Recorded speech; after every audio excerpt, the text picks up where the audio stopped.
in order to find the correct position to be in. So this it actually is directional, and these holes actually line up perfectly with this in a certain position.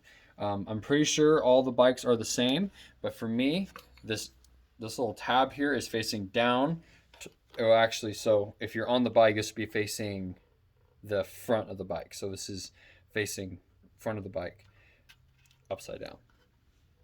Or if you're looking at it from this angle, just pointing down the bottom. So once you have that situated and you line up all the holes, then you can get your screws, and you're going to start actually hand tightening them first. You're not going to be using using the tool quite just yet. And that's because our goal right now is just to get everything started. We don't want to start fastening stuff down quite just yet. And these also have tiny little, I don't know if you can see this, but you also got tiny little washers up against them.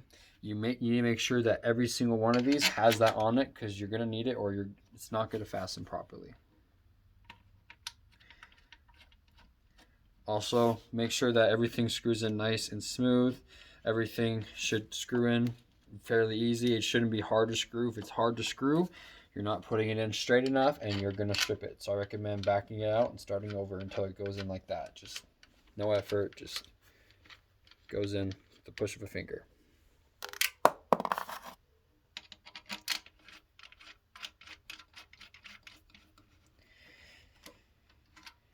Continue to do this, and this is actually, there's an O-ring on it, or a gasket, so you can push this down and it will give you a little bit more play here. Sorry, hold on a second. Turn on that tank for me.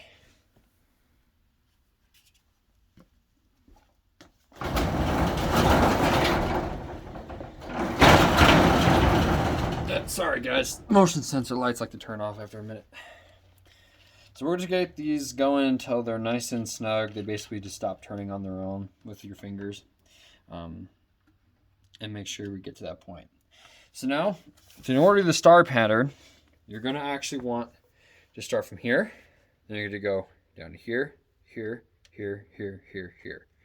The reason why you do that is that way it makes an even, flat, level tighten on the bracket to the gas tank, so it doesn't become unlevel like I was talking about before. So we're going to start with this one, just do it a little bit. I'm going to go to this one. And then we're going to go to this one. We're going to go to this one.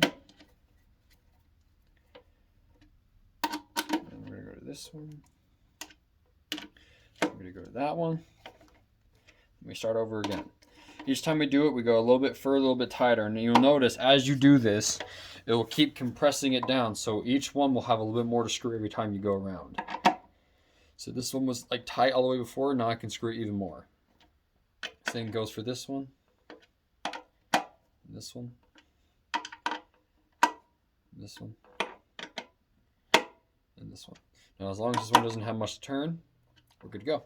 Now you don't need a torque wrench for this. I mean, you might need to. There's some specs you can use in your manual that will actually have actual specs on it for how tight you need to have this in with the torque wrench, but I personally don't think you need it. You just got to be really careful.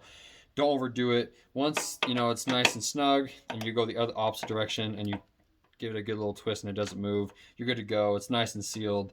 Make sure you did that. Make sure it's all level. I wouldn't go as far as getting an actual level and put it on there, but you get the idea. Just make sure it looks nice and good visually. Make sure everything's nice and tight. You should be good to go. Once the engine turns back on, you get gas into it, the vacuum will reseal the seal on the other side, making it nice and tight. But this is all you need to do right now.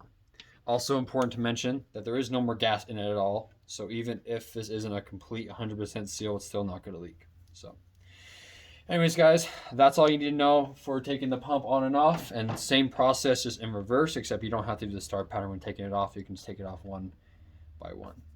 Anyways, guys, thank you guys for watching, and I'll see you guys next time.